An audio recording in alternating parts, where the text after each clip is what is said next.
The following is a Candlepin Stars and Strikes rebroadcast featuring some of our most memorable programs.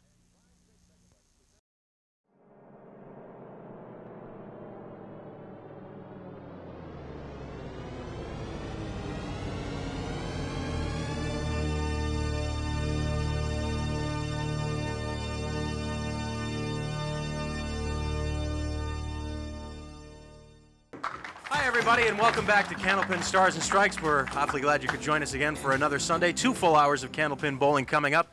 I'm Doug Brown along with Dan Murphy, and of course this is week 1 of a brand new 4-week series, and that means we've got here on the single show 5 new bowlers, well, new in a sense, to try and compete and get that one spot in the Tournament of Champions. Yeah, that's right. We only have 3 spots left. We already have 3 qualifiers. We'll mention those names later on, and 2 bowlers that no strangers to this show or probably any of our viewers either. That's right. In fact, when we take a look at the overall ladder after our first commercial break, you'll see a lot of familiar names in this series. So let's bring you up to date and bring you the first 2 familiar names, the 2 guys who will be competing on this particular show. This guy's been making a habit of being here this particular season. He's our number 5 seed from Goffstown, New Hampshire, John Maffeo. Okay, and John comes in averaging 125, has a high single of 201, and his roll-off score 689.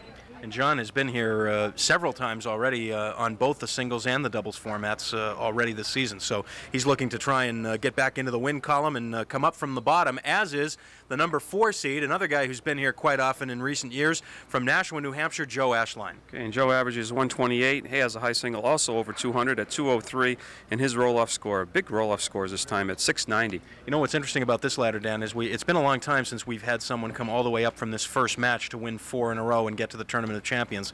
These 2 guys are both capable of doing it.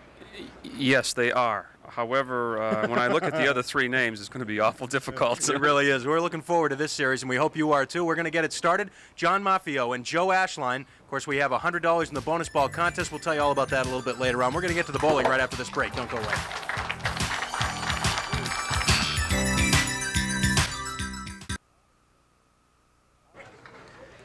All right, we told you we'd be looking at a lot of familiar names, and here they are. Today it's John Maffeo and Joe Ashline in our first match.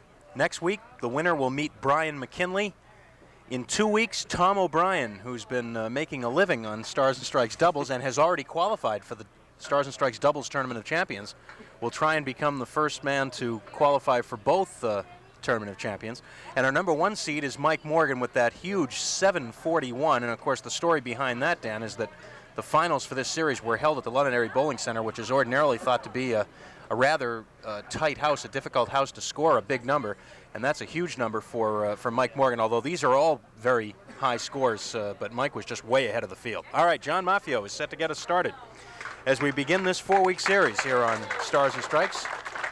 Oh, you're even applauding yourself. You're really into this, Yeah, aren't I'm you? really, yeah. This is an exciting ladder. This is going to be a fun one, I think we're going to see some big scores, and I want to make sure the crowd is awake here, too. Well, John trips 9. 6-pin.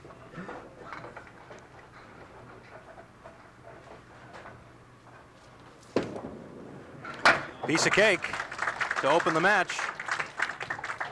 Happy Super Bowl Sunday, by the way. Glad you could spend part of your day with us. We know it's a big day. It's almost a national holiday, really, as John Maffeo strikes on spare to open this match. Boy, those are 2 pretty good-looking first balls there. Could have easily been a double strike. The solid 6-pin left in the first box and followed up in the 1-3 pocket with a strike. So he's perfect so far. 2 marks. And now Joe Ashline, who throws a lot of strikes himself. Interesting sidelight here. His last win, as we were talking before the show, was against John Maffeo. And that was quite a while ago. Right. And his score was 456. In fact, that was in a series championship match. That was the score that propelled Joe Ashline into the Tournament of Champions that year. That was back in October of 1990. So Joe has been searching for a win since then. He's been here 3 times and come up short 3 times. So it's interesting, as we tape too, we in the midst of bowling another pro tour, Joe bowled yesterday, and he was talking to me before the show and had an awful time.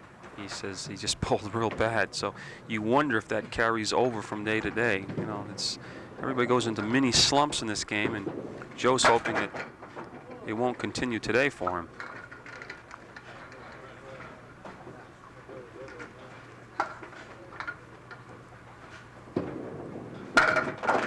10. Joe takes it out for a 10. So he immediately drops back with John Maffeo getting off to the good start. Just to clear up one statistical matter on John Maffeo, he has been here both on our noon show and on Stars and Strikes doubles on several previous occasions this season, but the time that he was here for the noon show was for mixed doubles, which of course was the series just completed last week. Looks real sharp. That was a tough, oops. That was a spare on strike. 3 in a row for John. In fact, last week, those of you who were with us know that John and Louise Hamilton combined for a 381 and their 3rd consecutive match win as they won our annual mixed doubles event, beating Mike Sargent and Vi Byron. John Maffeo and Louise Hamilton made an outstanding team. They were in the 380s for 3 successive weeks. And so this is the 4th week in a row that John has been with us here on the noon show.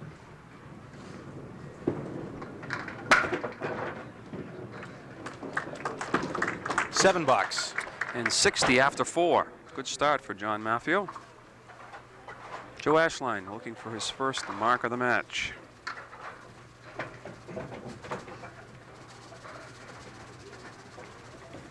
He's opposite another mark, but it was filled with just that 3, so Joe looking to cut into that deficit a little bit here. And he makes a terrific shot. What a great spare, especially for your first one. Actually, he comes a little heavy on the head pin, but the pin comes off the left sidewall to clear out the 6 and the 10. Joe Ashline made his first appearance here on Candlepin Stars and Strikes.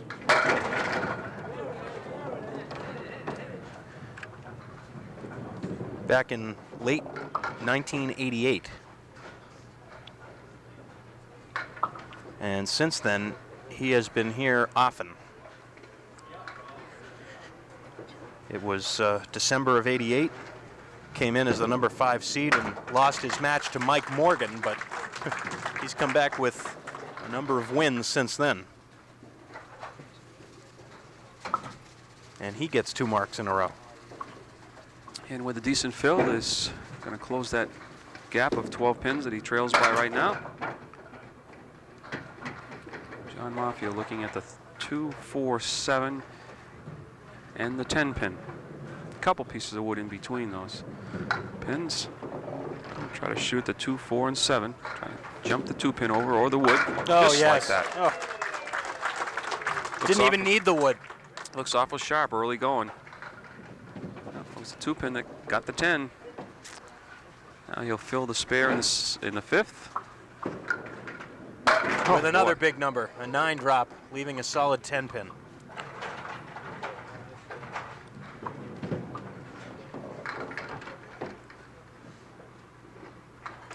Got a little time, piece of wood rolling around in the back. He wants it to stay away from the 10 pin.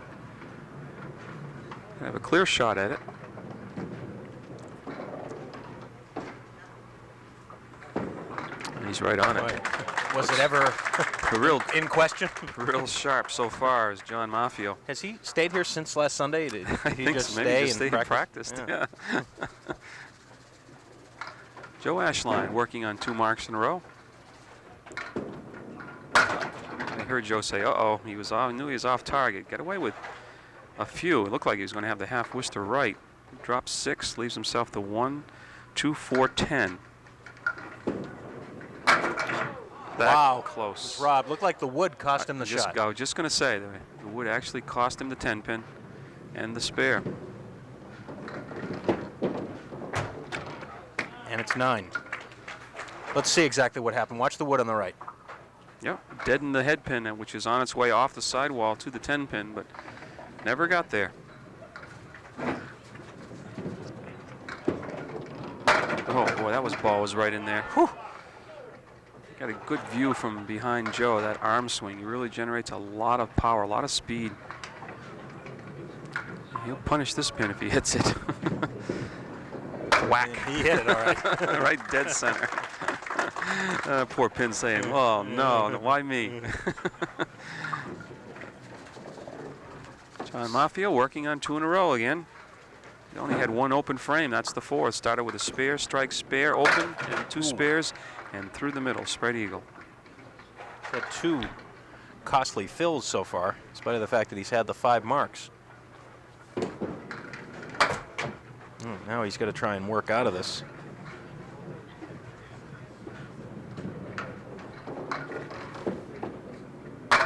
And gets an 8. Gives him 101 through 7. And a 20-pin lead, although remember Joe Ashline has a fill to come on that spare in the 6th. John right back on target, a little thin maybe, but he caught the head pin, kept things moving, and it results in a strike. It's 8 boxes, he has 6 marks. The 2 opens is when he went through the middle on both spares, a 3 and a 4. But he hit the object pin, which is the head pin. That time Joe was a little heavy and didn't get the break.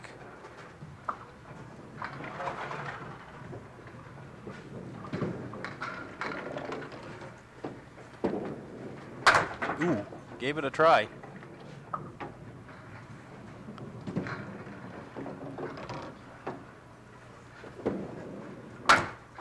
And an 8 box. So the lead is 15.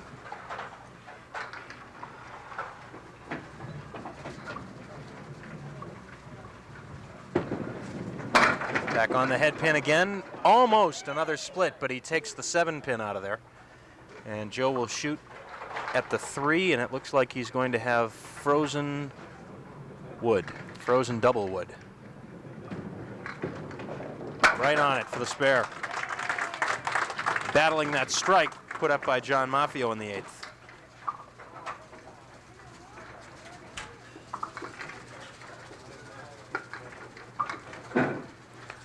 John's working on a strike.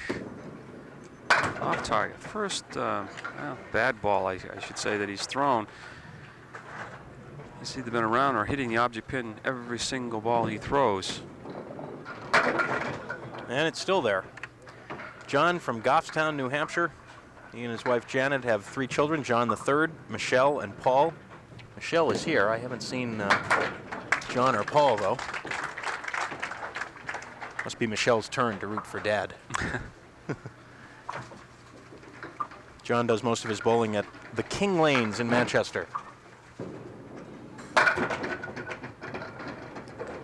Well, back on the head pin, this time a difficult spare. Leave the 4, 7, and the 10, but he has a couple pieces of wood. Looks like if he goes right at the 4 and the 7, that second piece of wood should carry or get a good chance of carrying the 10.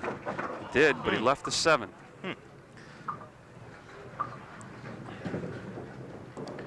He's going to have a 140 game if he picks this up. I get 139. Just sliding by. 139 opener for John Maffeo with 6 marks, 2 of them strikes. And now Joe Ashline, who's working on a spare here, and that could be critical because he could pull himself all the way back up here if he gets a couple of marks. A little off target on the fill.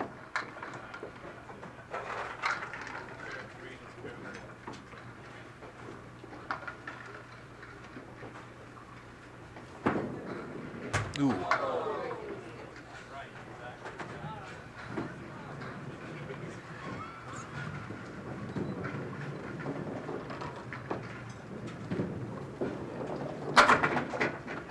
And the 9 pin is still there, although maybe it, nope, it won't go. It'll be a 9.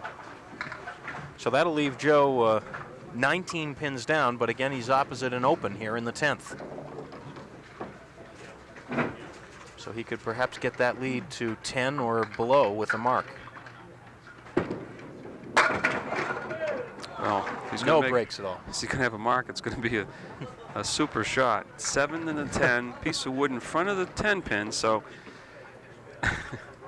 he's going to try to snap the wood. Saw Joe's reaction. He couldn't believe it. That was a pretty good ball. Needs the jump and didn't get it.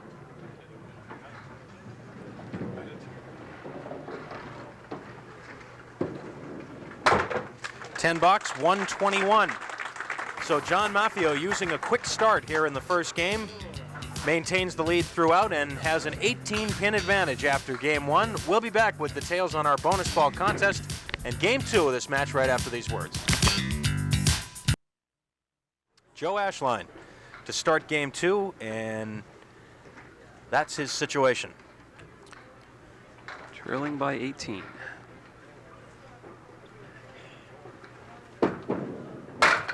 Right through the middle on the hop.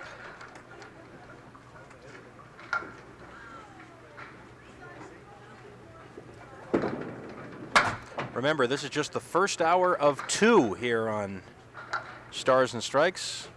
Those of you who maybe haven't been with us very much this season. 2 hours of Candlepin bowling now every Sunday at 12 noon. After this show at 1, Stars and Strikes doubles, and we'll be beginning our women's doubles series this week. Right here on the Winds. That's right. I was just so intent on looking or listening to you, Doug, I got to put the score down.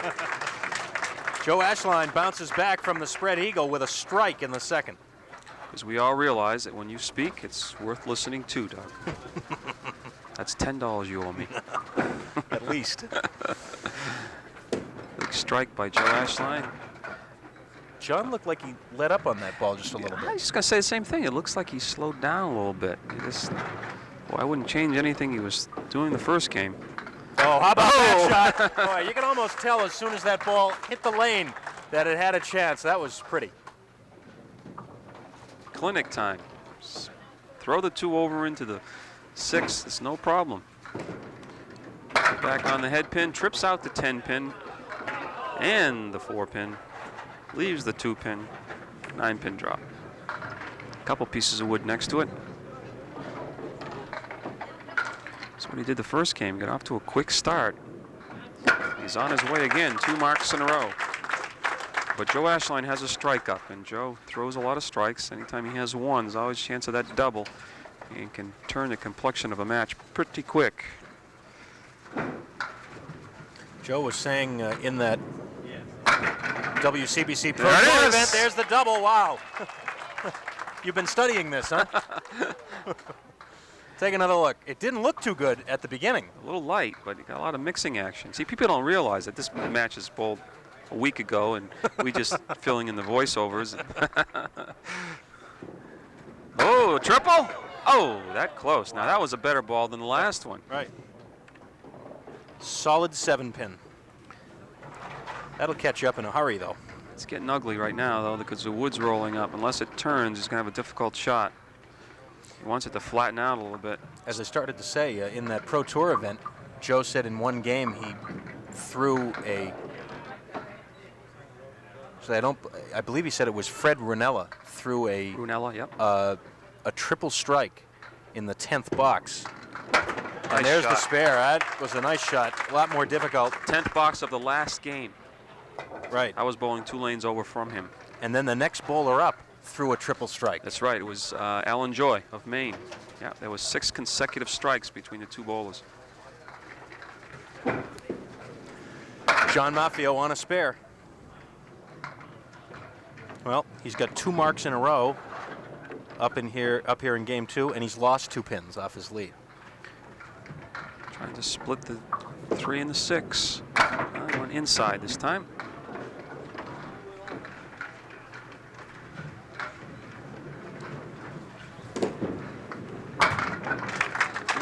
$10. The lead is now 6. And a chance for Joe Ashline to take the lead because he already has a mark in the 4th. John will have to match that. Got a good shot at it. Yep, with the 2 pin. Watch the wood. Well, it's frozen against the 2 pin, so that should help a little bit, but you still don't want to really cap it. Watch out. And John took a deep breath as he turned around saying, whoa. 3 marks in 4 boxes for each bowler. We'll take a timeout. This thing heating up on Stars and Strikes. This is just week 1. Don't go away.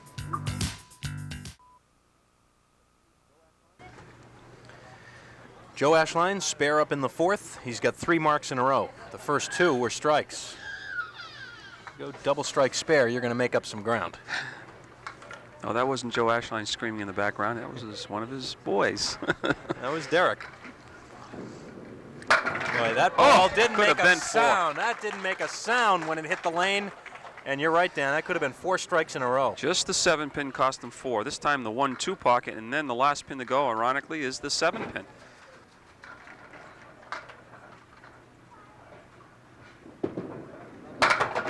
This time a little full.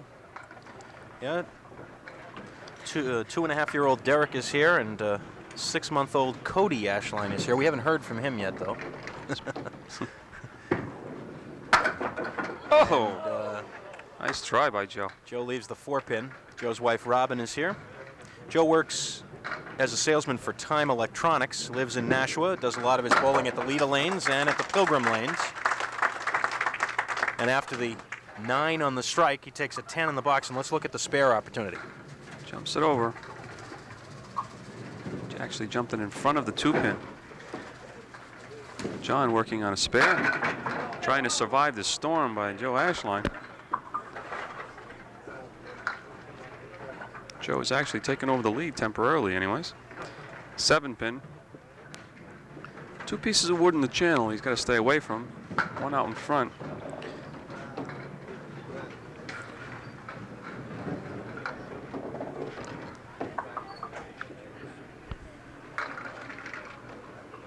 Actually, the second piece is just hanging on the lip. Doesn't need it. Wow. That was a nice shot.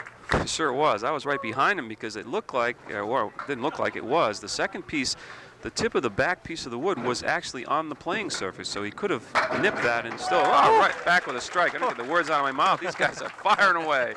They're not taking a lot of time between shots. Brooklyn side for John Maffeo. Well, he did weather the storm. He's still got the lead. In fact, he's picked up some of the storm himself. You know, we're talking about Joe throwing 4 marks in a row. Could have been 4 strikes. And very quietly, John Maffeo has come out with 5 out of 6 marks in the second. Oh, wow. It's clinic time. Everything's a spare leave That's right now, right. I think. Wow. That's mark number 9 for Joe Ashline. John Maffeo has 11. We're still in the second game. Right back in the pocket. Wants that 10-pin to go. It's an 8-pin drop. That's the good news. The bad news is he's got the 4 and the 10 pins left. You'd like that wood to roll out as far as it could. He may have a shot. Well, now it looks like I almost went too far. He's going to have to play it real low. Just clip that wood, have the ball carry him into the 4-pin, and hopefully the wood take the 10. The wood may deflect the ball around the 4. Let's see what happens. The way these guys are shooting, you got to think he's got a chance, but that wood did cost it. I actually think his speed had a lot to do with that one. I think if he threw a slower ball, the ball still might have carried him through the pin into the 4-pin, but instead a 10 box and 124. Make it 134 through 8.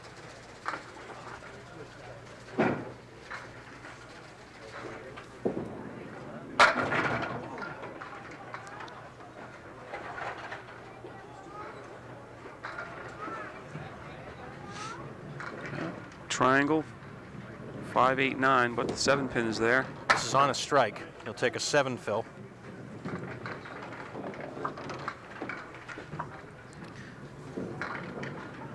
They'll let me get a word in edgewise here. I'd like to mention a fellow that watches us every week, and he's from Bradford, New Hampshire, Buddy Westerberg.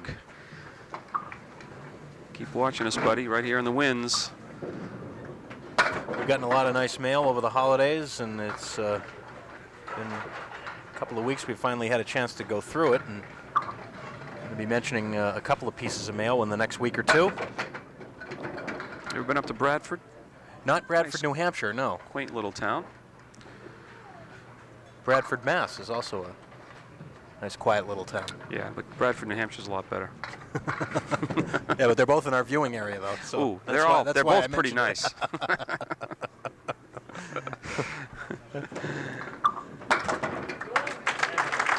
nice. That's a nice 10 right there for John Maffeo. Word has it that Buddy does not bowl, though. So, Buddy, I'd expect to see you in the Concord lanes there and throw a few games. Well, the difference in this match right now is just 3, with 2 boxes to go in game 2. Well, we mentioned at the start of the show, this ladder had the potential of some big scores. It was a second arm motion by Joe that actually knocked that pin down. He gets a little extra body English here. The second arm motion and the second piece of wood didn't hurt either. Right there. As I started to say, we mentioned the ladder and the potential of the bowlers that are going to be here with us the next few weeks, and these two are certainly... Oh, there it is again. Double strike is second of this game. Joe has thrown 5 strikes in this game. Kind of scary, isn't it? Wow. He's already at this score, of course, it hasn't added up yet. He's already at 154 in the 9th, plus this ball.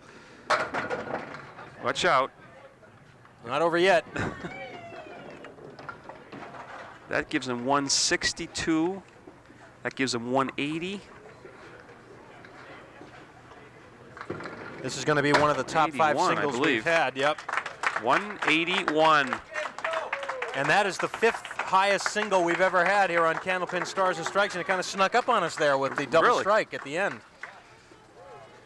Joe also has the 3rd highest single game rolled here, a 185. He did that back in October of 1990. Now John again tries to weather another storm put up by Joe Ashline, and this is going to be a tough one because it's a double strike at the end. 47 pins the last 2 boxes. Well, there's a mark.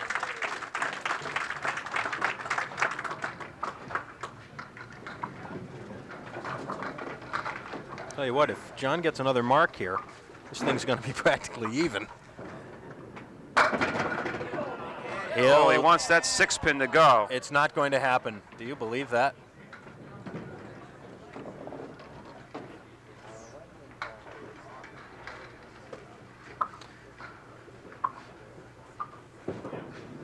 He took a shot at it.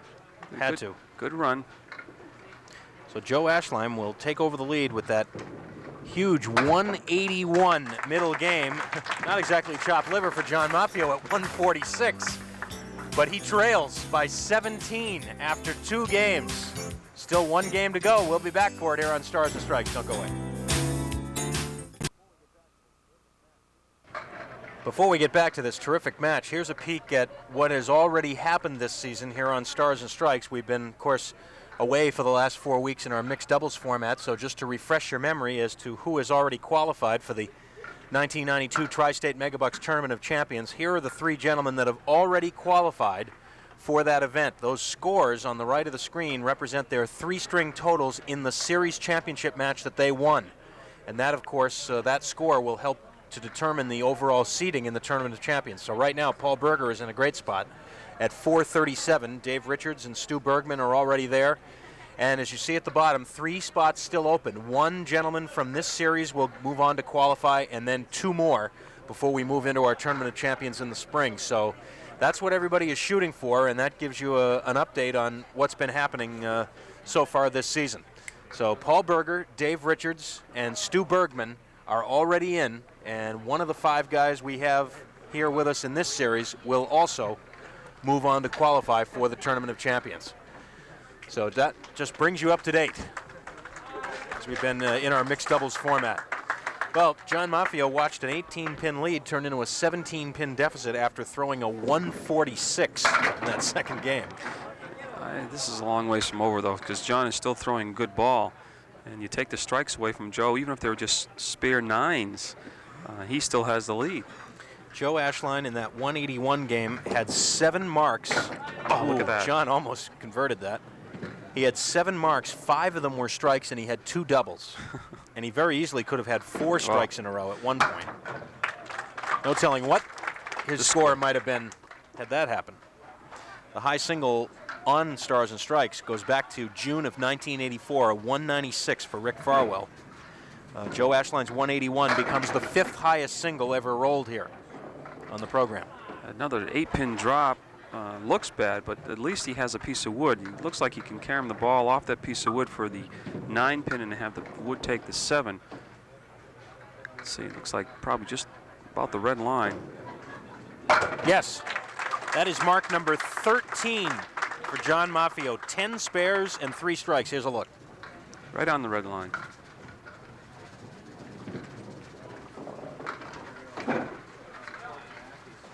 Here's what Joe did on that October 14th day we were talking about. That was the 185 that you just saw, that graphic. The 10 spares in a row. That was the game that he rolled that I mentioned earlier, that 185. He looks at the 1 and the 7 here. Piece of wood halfway up on the lane, resting against the headpin. It looks like he's going to need some help from the ball. Hit that wood, the ball's going to deflect down towards the 7, but might go right around it. Caught it low. Ooh, he lost the lane there. The wood was on and then trickled off at the last moment before it got to the 7 pin. $10. The Tri-State Megabucks Tournament of Champions, of course, has 2 incarnations this spring because we've instituted the Stars and Strikes Doubles Tournament of Champions. And of course, they will run concurrently in the spring. Things are really happening on WNDS. 2 tournament champions, that's going to, I mean, people are already talking about it. It's going to be exciting spring. Tom O'Brien, I know, is already talking about it because he's Tom talks about everything. Tom talked to anybody. And about anything. Tom is already qualified for the Doubles Tournament of Champions, and he has a chance to, in this series, qualify for the singles event as well, so he would be the first to do both. And of course, that's what we mentioned at the beginning of the year. The bowlers have the ability to qualify for each event. That's what you had to do. He had the 2, 5, and 8. Had to be heavy on the 2-pin. The problem is, and that's to get the 8-pin. Problem is when you're real heavy, you miss the 5. So catch 22 there. Now John Maffeo has a chance to cut into that 17-pin lead by Joe Ashline with this fill. It seems almost certain that we'll have 2 400s in this match, but one of them is not going to be good enough. Big first ball leaves the 7-pin. I'll tell you, John's hoping that his is 400. Well, he'd be well on the way if he picks up this mark, although that wood is a little problematical at the moment. Maybe he won't have to worry about it. Looks like it'll stay away.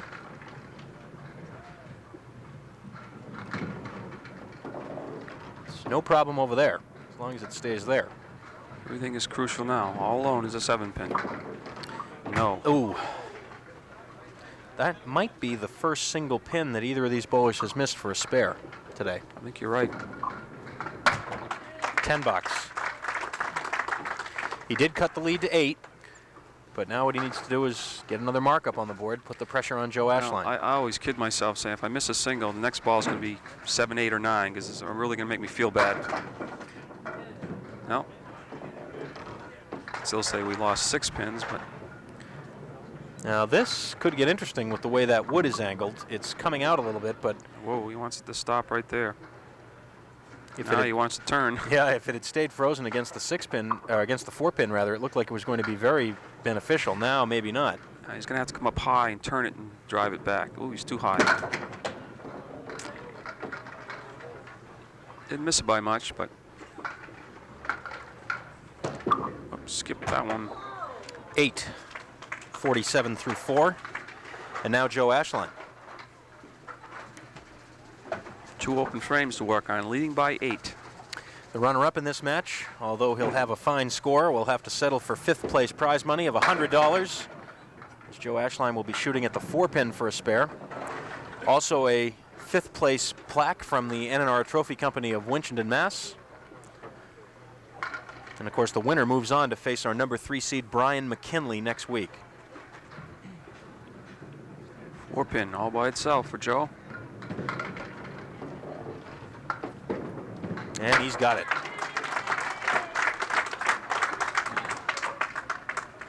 Joe will now move over to lane 31 to fill that mark, his 12th of the match. But the big number is not the 12 marks, it's the 5 strikes that he had in the second game. 8 fill. 8 fill and a decent spare leave. Clips the head pin, the wood should take the 10. Actually, you almost want to miss the head pin and just clip the wood, but got it. no problem. 2 in a row for Joe Ashline.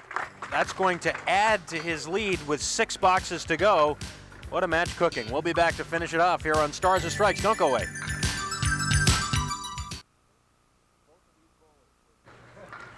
Both of these bowlers with 13 marks in this match in the first 24 boxes. You're hitting it better than 50%. You're doing all right. That's for sure. The last couple balls, John has dropped. Actually released it and dropped right on the foul line. John Maffeo trailing by 18 pins plus the fill that Joe Ashline will have upcoming. And we're beginning to run out of boxes. There's still time, but He's gonna have to start putting some marks up now. Joe is still working on a spare. You can't assume that he's going to have a bad fill in that spare. 5 frames remaining for John. right in the pocket that time, and he was fortunate to kick out the 8-pin. It looked for a moment like he would have the 8 and the 10. Yeah, he's got to be thinking he just missed the 7-pin for a spare. This is not only crucial, but giving back some of the confidence. John has had to wait on a lot of these single pins, it seems, today. Waiting for wood. Ooh, just had enough lane to take that one out for a spare. It was fading to the right as it clipped it. Well, Joe working on a spare.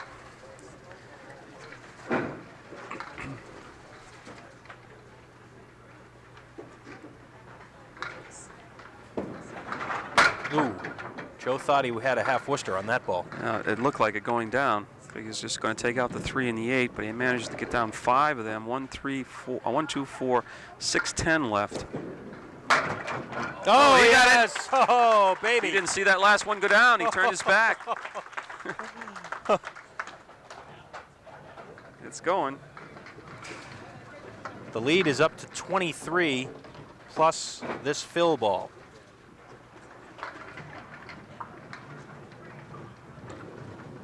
Again off to the right. And again. He just gets so much action off that ball. The lead at 31 now. He's opposite of Mark, though. Matches That it. was a nice spare. Had to come up high in the wood, drive it straight back. That's 4 in a row. See the ball just clipping just off the cap of the pin. And John's looking for strikes now. He's thrown 3 today, and that's a 3 fill on a spare. That is costly.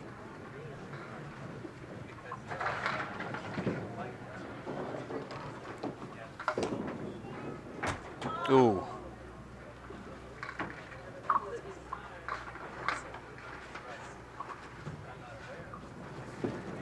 Watch out. Oh boy. 3 in a row in the same spot. You don't see these Candlepin bowlers doing that very often.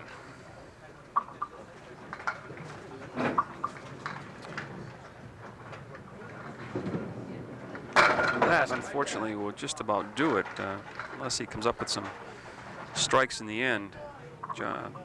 Joe is still working on a spare. And John bounces back with 1 in the 8th.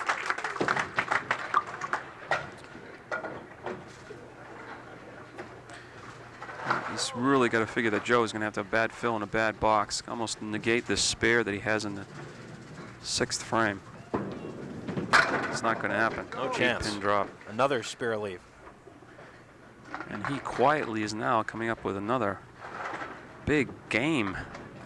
It's already at 383. Oh, chopped out the 5-pin.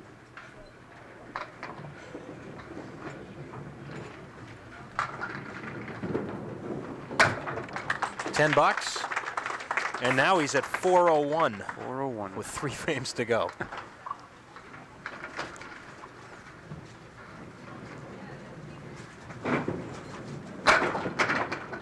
Chooses the Brooklyn side this time, and here's an interesting leave. the 3 with the 7, 9, and 10 in the back, and there is wood. It looks more difficult than it really is. He's got a shot. Well, a little high in the wood. He's almost had to shoot directly at that 3-pin.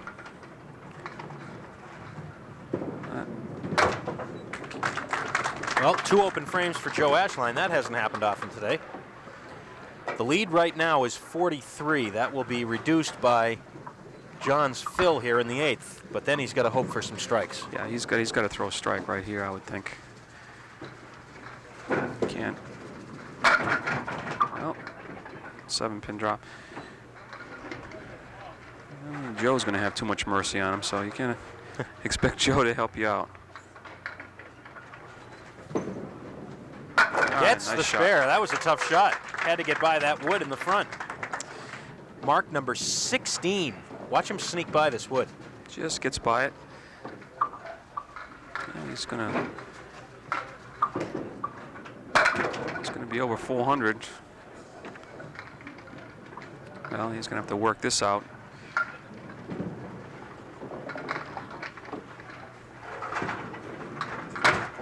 Well, if he gets 2 of these, he'll be... Needs 2 of them for 400. Even so, he's going to have a terrific score. Get over. Oh, there he got is. it. How about that? He's going to lose with a 400 triple. Oh, 400 even. Well, difference of this match, of course, go back that second game, is those strikes that Joe Ashline, not only the strikes, but he put them together. Yep.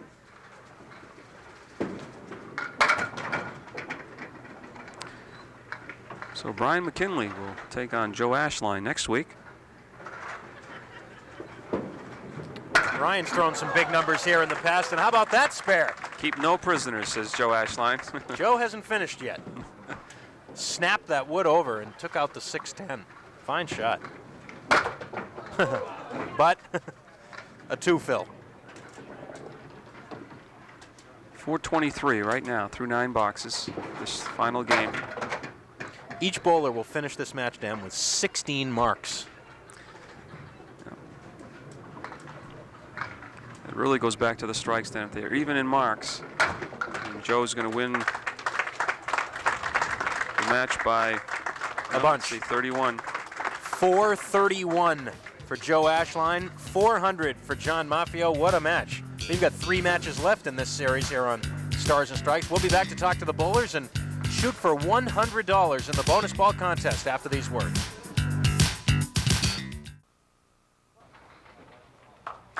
Welcome back to Candlepin Stars and Strikes here at Park Place Lanes in Windham. Doug Brown along with Dan Murphy, and both bowlers certainly deserving of the W, but somebody has to be eliminated, and unfortunately for John Maffeo, he was the one. Yeah, unfortunately, bowled against Joe Ashline, who fortunately for him and unfortunately for John threw a lot of strikes, and they were together. That was the difference. We mentioned that the marks were even at 16 apiece, and the difference were the strikes. All right, let's talk to both bowlers. Certainly both deserving of a big round of applause. How about first John Maffeo? John will take home this check reluctantly for $100 for 5th place, and congratulations again, John. Again, making a lot of appearances and not maybe all as successful as you'd like, but not much you can do when a guy throws a 431. Joe has my number. He's an excellent bowler. You can't make any mistakes against him, but I'll be back again. I have a feeling you're probably right about that. Thanks a lot, John. Thank you. All right, congratulations. Terrific bowling. And now Joe Ashline will step up and see if he can't get us a winner in our bonus ball contest. We have $100 in the jackpot. Of course, if we get a match, it'll be $100 for the viewer and a set of bowling balls for both the viewer and for Joe Ashline, and the number is 7. It changed right at the end. Not a winner, not a match for Kay Fair in Lawrence, Mass. So Kay, thanks for your interest and for your postcard. We'll be sending you a TV50 NHCBA consolation gift, and the jackpot goes up to $110 next week. And Joe Ashline is here and has 1 win ready, and boy, that second string, those strikes together. It's funny because you didn't have any strikes in the first game, and I was just about to mention the fact that you generally throw a lot of strikes, and then all of a sudden there they were.